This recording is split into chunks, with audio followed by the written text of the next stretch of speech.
referral selling's a skill. It's a behavior change, and a lot of people don't understand that.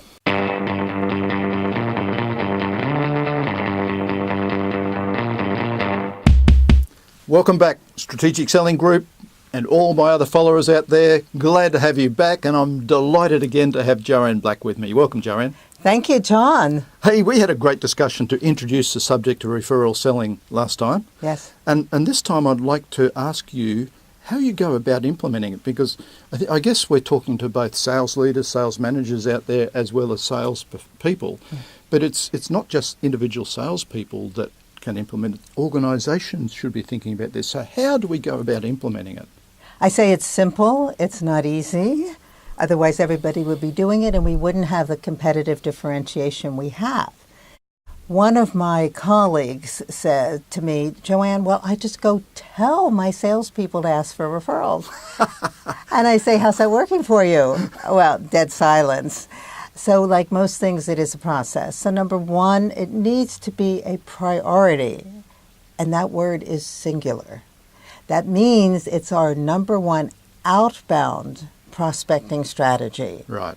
It's a strategic initiative by the organization. They put the stake in the ground and say, this is the way our outbound prospecting is going to work. In your experience, what percentage of organisations actually have a system in place for driving referral selling? Less than 5%. Less than 5%. Less than so 5%. This is a big opportunity for those organisations that get it right. That it is. It's a huge opportunity. Okay, so what else do they need to do? Priority is the first thing. Priority is the first thing. Second, referrals need to be part of our sales process, which means that we can ask for referrals anytime during our sales process. When we've made a connection, we've delivered value, someone said thank you, referral selling becomes the way we work. It's not something outside of the process. We don't need something extra to do. Really good point. Yes. Really good point. And the third is metrics. Yes. We must have both activity metrics and results metrics. Because if we don't measure something, we won't get the results. We won't, but a lot of people just focus on the result. Oh, I want you to get X number of new clients. Right. We're opening a new vertical, whatever it is. Well, that's great, but unless we focus on what are the referral activities we need to do to get there, so that won't happen. The old leading and leaning indicators that we need to make sure we understand that will drive the behaviour. And some of those metrics are, how many people am I going to ask every single week? It's not something we get to the end of the month and we say, oh, haven't asked. Every week, who am I going to ask? And as sales leaders, we need to be asking our sales teams who they're going to ask. We're taking names, John.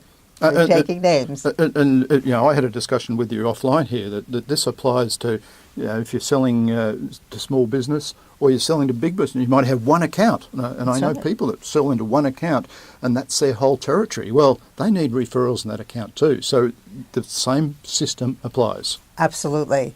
Internally as well as externally. It applies. Because when we get that introduction, we talked a little bit about what happens, right? That you have this personal relationship and you hear things, you differentiate from the competition. But the metrics are around how many people am I going to ask each week? How many referral meetings am I going to schedule? How many am I going to conduct? Mm-hmm. And then what is the business that's closed? I mean, there's many metrics we can have, but I believe in simple. Yeah. So what are the key things we need to measure? And focus on the activity rather than the outcomes. Both. Mm-hmm. But if we just focus on the outcomes, right, it's just up for grabs. Understand. And you've got more? Oh, yes. There's two more. One is referral selling's a skill. It's a behavior change, and a lot of people don't understand that. It's definitely a behavior change. So all of us need to be trained in how to do the referral selling. That's correct. And like any behavior change, unless it's reinforced, coached, and implemented, don't even start, because it won't happen. So that's the last That's item. the key. Coaching, reinforcement. It needs to become part of the culture in an organisation. Yes, and the culture for each of us who sell. It needs to be our belief, the way we work. It's our individual culture. And individually, we can go through that, exactly what you went through, that we need to set our own metrics and so on. So it's not just for the organisation. It's individually we can get our mind around this and do it, even if our organisation is not doing it. That's a little tougher if the organization isn't doing that. I've been asked that question. Well, what happens if I'm expected to cold call? And so my recommendation is, well, you probably need to do that, but then you always have some time when you can be building those relationships. I would imagine, though, if you've built a great pipeline with your referral selling, then the pressure's off you to do the cold calling anyway. No question about that. Okay. So the bottom line I'm getting here is it needs to be systemised. It needs to be built in as a whole methodology and apply a methodology to the process, including your metrics, including the coaching, the whole box and dice, and make sure it's a priority thing in the organisation. Otherwise, you're not going to get the results you're looking for. Exactly. And if you do that, you're going to build a quality pipeline, be well ahead of 95% of your competitors out there. Absolutely. We need to make it the way we work.